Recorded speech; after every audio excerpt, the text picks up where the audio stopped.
Y'all ready to eat? Keeping the peace at Thanksgiving doesn't mean keeping silent. Welcome back to Not Another Quiet Dinner. I'm Dr. Ashley Gaddy Robbins. All right, y'all, let's talk privilege. A word that tends to shift the mood of the entire room. Some people hear it, and when they hear it, they immediately shut down because they think it means that they didn't work hard or that they've had a silver spoon or that their struggles don't count.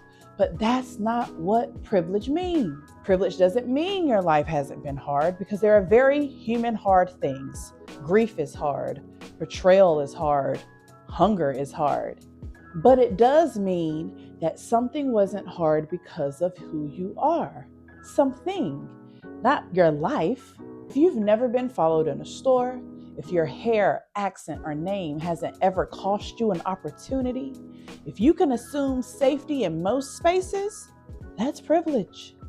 And privilege doesn't make you guilty. It makes you responsible because privilege is simply unearned ease, the ability to move through the world without having to question whether the world would accept you. But here's the other side we need to talk about too, if we're being honest at the table, y'all. Sometimes the word privilege gets used as a weapon.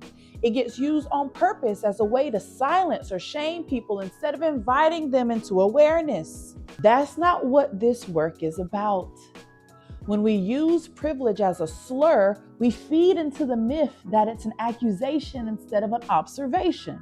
That's when the shutdown and the conversations get minimal and we can't get to understanding. So here's a micro move from my Just US model that is so helpful, especially when this word is brought up in conversation. Call people in before you call them out. What does that mean? If you're naming privilege, do it with purpose, not on purpose. When you're naming it, don't do it to stir someone up, but to stir something awake. Try this. Say, here's what I've noticed about how this thing plays out. Or here's how this thing looks different from where I sit. That's how learning happens without losing the relationship. Because the goal isn't to make someone feel small, it's to make room for all of us to grow. And that's why this conversation, even this one, belongs at the dinner table. Y'all, this will not be another quiet dinner.